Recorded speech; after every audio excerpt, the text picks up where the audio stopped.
The overhead lights of Flight 2847 cast harsh shadows across Catherine Whitmore's face as she gripped the armrest, trying to control her breathing. Something was wrong.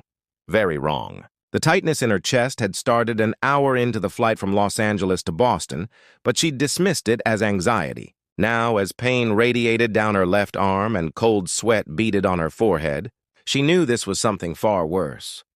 She turned to her husband, Richard, but he was absorbed in his laptop, finalizing details on a merger that would add another $200 million to their already staggering net worth. Richard Whitmore was a man who'd built an empire through ruthless focus and unwavering attention to business.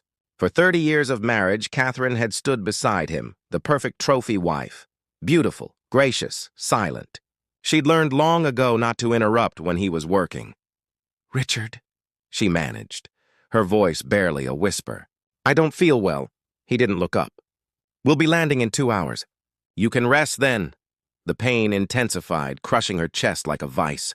Catherine tried to speak again, but the words wouldn't come. The cabin began to spin. She reached for Richard's arm, but her hand fell short as darkness swallowed her vision, and she collapsed against the window. "Catherine." Richard's voice seemed to come from very far away. Then louder, panicked. "Catherine!" The first-class cabin erupted into chaos. Flight attendants rushed over.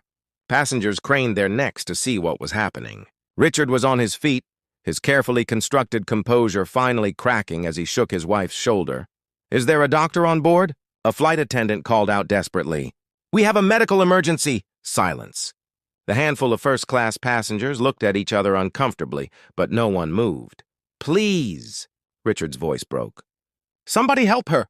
From the back of the plane, a small figure pushed through the gathering crowd. Diego Martinez was 17 years old, wearing the janitorial uniform of the airport cleaning crew. He'd been traveling on a buddy pass, a free standby ticket given to him by his aunt who worked for the airline, heading to Boston to visit his grandmother. He was seated in the last row of economy, the seat that doesn't recline, squeezed between a crying baby and a man who'd been snoring for the past hour.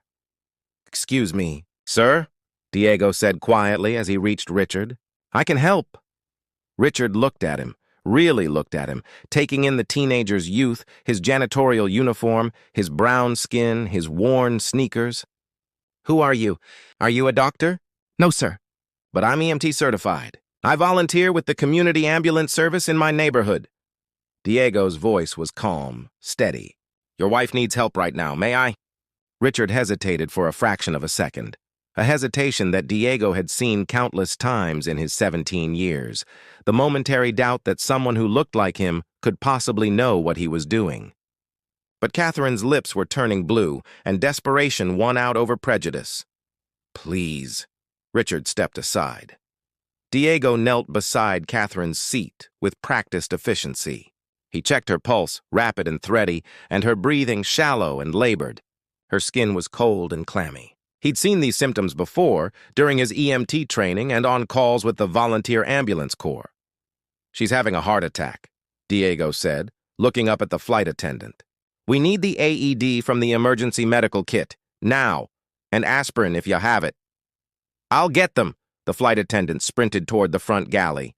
"Heart attack?" Richard's voice was hollow. "She's only 52. She exercises. She eats healthy. Heart attacks don't discriminate, sir." Diego was already loosening Catherine's collar and positioning her more safely in the seat. "Has she complained of chest pain, shortness of breath, or nausea?" "She said she didn't feel well, but I—" Richard's face crumpled. "I told her to wait." "I was working. I told her to wait." The flight attendant returned with the AED and a small bottle of aspirin. Diego worked quickly, his training taking over. He had Catherine chew the aspirin while he prepared the AED, placing the pads on her chest exactly as he'd been taught. The automated voice of the device filled the cabin. "Analyzing heart rhythm. Do not touch the patient." Everyone held their breath. Diego's hands were steady, but inside his heart was racing. He'd trained for this. He'd practiced on dummies dozens of times. But this was real. This was a human life in his 17-year-old hands, and if he failed, this woman would die. Shock advised. The AED announced. "Everyone clear." Diego called out, making sure no one was touching Catherine. He pressed the button. Catherine's body jerked with the electrical current. The AED began analyzing again. Continue CPR. Diego started chest compressions, counting under his breath, maintaining the rhythm he'd practiced so many times. 30 compressions, 2 rescue breaths. 30 compressions, 2 rescue breaths. His arms burned with the effort, but he didn't stop. "Come on," he whispered. "Come on, Mrs. Whitmore, stay with us."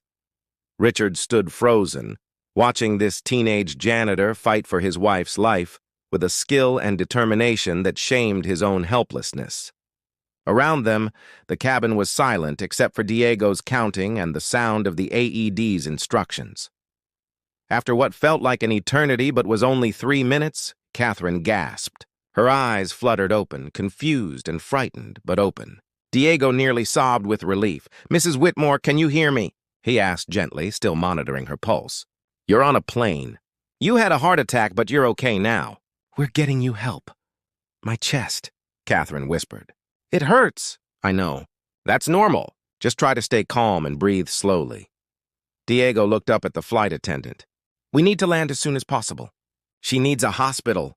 The flight attendant nodded and rushed to the cockpit. Within minutes, the captain's voice came over the intercom. "Ladies and gentlemen, we're making an emergency landing in Cleveland. Medical personnel will meet us on the ground. Please remain seated and stay calm."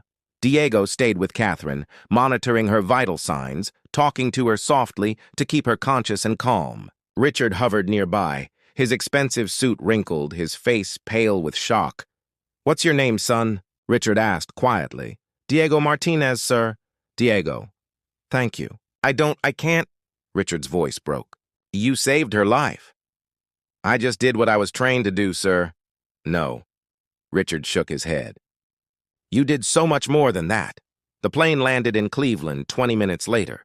Paramedics boarded immediately and took over Catherine's care, loading her onto a stretcher. As they prepared to transport her to the ambulance, Catherine reached out and grabbed Diego's hand. "Thank you," she whispered. "Thank you for seeing me when everyone else looked away." Diego squeezed her hand gently. "You're going to be okay, Mrs. Whitmore. The doctors will take good care of you." As the paramedics carried Catherine off the plane, Richard turned to Diego. "Come with us, please. I need to know you're there." "Sir, I don't think—" "Please." Richard's eyes were desperate. "You saved my wife's life. The least I can do is make sure you get to Boston. I'll arrange everything." At the hospital, Diego sat in the waiting room still wearing his janitorial uniform, surrounded by the beeping machines and antiseptic smell that had become familiar during his EMT training. Richard paced back and forth, his phone pressed to his ear as he made call after call to their children, to Catherine's doctors in Los Angeles, to his business partners explaining why the merger would have to wait. After 2 hours, a doctor emerged. "Mr. Whitmore? Your wife is stable. We performed an emergency angioplasty and inserted a stent. She's going to need rest and cardiac rehabilitation, but she's going to be fine. Another 15 minutes without treatment, though, and we'd be having a very different conversation." Richard's knees buckled with relief. He turned to Diego. "You heard that? 15 minutes. If you hadn't been there, if you hadn't known what to do—" He couldn't finish the sentence. "But I was there," Diego said simply, "and I did know what to do." Richard sat down heavily in the chair next to Diego. "How does a 17-year-old kid become an EMT? Diego shrugged. "My neighborhood doesn't have a lot of resources. The volunteer ambulance corps was looking for people, and I wanted to help. They trained me, certified me. I've been running calls for 2 years now, between school and my janitorial job at the airport. You work as a janitor and volunteer as an EMT while going to school? And I help my mom take care of my 3 younger siblings. Dad died when I was 12. Mom works 2 jobs, so I do what I can." Diego said it matter-of-factly, without self-pity. "A lot of people in my neighborhood are doing the same thing. We do what we have to do." Richard was quiet for a long moment. "Can I ask you something? When you offered to help, I hesitated. You saw it, didn't you? That moment where I doubted you because of your age, your uniform, probably my skin color?" Diego finished gently. "Yeah, I saw it." "I'm used to it. That's shameful. I'm ashamed. Richard met Diego's eyes. You should never have to be used to being doubted simply because of how you look or what you wear. You saved my wife's life, and my first instinct was to question whether you could help. What does that say about me? It says you're human, Diego said. We all have biases. The question is what we do when we realize we have them. They sat in silence until the doctor said Richard could see Catherine. Diego stood to leave, but Richard stopped him. Wait, please come meet her properly. She'd want to thank you. Catherine was propped up in bed, pale but conscious, with monitors beeping rhythmically beside her. Her eyes lit up when she saw Diego. You, she said warmly.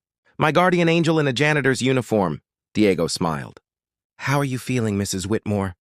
Like I was hit by a truck, but alive thanks to you. She reached for his hand. Richard told me everything. You're 17 years old. You work as a janitor, volunteer as an EMT, and you're still in high school. That's remarkable. I'm just trying to get by, ma'am. Same as everyone. No, Catherine said firmly. Not the same as everyone. Most people your age are worried about prom and video games. You're out there saving lives. Richard cleared his throat. Diego, I want to do something for you. To thank you properly. Name anything, and it's yours. Diego shifted uncomfortably. That's not necessary, sir. I didn't do it for a reward. I know you didn't. That's exactly why I want to help you. Please, let me do this. Diego was quiet for a moment. Okay, there is something. I got accepted to Boston University's pre-med program, but I can't afford it. Not even close. I'll probably go to community college instead, work my way through. But if you really want to help, maybe you could... Done, Richard interrupted. Full scholarship. Tuition, room and board, books, everything. And a stipend, so you don't have to work 3 jobs while studying. Sir, that's too much. It's not nearly enough. Richard's voice was thick with emotion. You gave me my wife back. You gave my children their mother. No amount of money can repay that, but it can make sure you have the chance to save more lives. To become the doctor I know you're meant to be. Tears filled Diego's eyes. Thank you. I don't know what to say. Say you'll work hard and become the kind of doctor who sees every patient the way you saw my wife today, as a human being who deserves care and respect, regardless of who they are or where they come from. 4 years later, Diego Martinez stood in Richard Whitmore's office, no longer as the teenage janitor in a too-big uniform, but as a Boston University student about to graduate summa cum laude. He'd been accepted to Harvard Medical School with a full scholarship. The Whitmore Foundation, established by Richard and Catherine after her recovery, had supported him every step of the way. Catherine was there too, healthy and vibrant, having made a full recovery and devoted herself to cardiac health advocacy. She hugged Diego tightly. I'm so proud of you, she said. Not just for your achievements, but for staying the same humble, caring person you were that day on the plane. I learned from the best, Diego said, smiling. You two taught me that second chances go both ways. You gave me a chance at my dreams, and I like to think I gave you both a chance to see the world differently. Richard nodded. You did. That day changed everything for us. It made me realize how much I'd missed in my pursuit of success, how many people I'd overlooked, how many assumptions I'd made. He gestured around his office, which was now decorated with photos of the foundation's work. Scholarships for underprivileged students, funding for community health programs, support for volunteer emergency services. Catherine and I redirected most of our charitable giving after her heart attack. We wanted to support people like you, people who are already out there doing the work, who just need someone to give them a chance. And we started traveling differently too, Catherine added with a smile. Economy class mostly. We meet the most interesting people back there. Diego laughed. I still can't believe you fly economy now. Well, someone taught us that the most valuable people aren't always in first class, Richard said. Sometimes they're in the back row, wearing a uniform that causes others to overlook them. Sometimes they're the ones everyone else ignores until there's an emergency, and then we discover they're heroes who've been hiding in plain sight all along. As Diego left the office that day, heading back to finish his final semester at BU, he thought about that flight 4 years ago, about Catherine's blue lips and Richard's desperate eyes, about the moment when his training had clicked in and he'd known exactly what to do. about the hesitation he'd seen in Richard's face and the grace he'd shown when he acknowledged it. That day on the plane had changed 3 lives forever. Catherine got a second chance at life and redirected it towards service.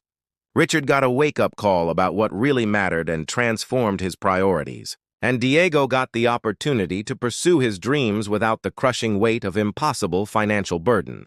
But more than that, they'd all learned something essential about human worth, that it has nothing to do with wealth or status or the uniform someone wears, that sometimes the person who can save your life is the one you're most likely to overlook, that heroes come in all ages, all colors, all job descriptions, and that when we open our eyes wide enough to see each other as human beings deserving of respect and opportunity, miracles can happen at 35,000 feet.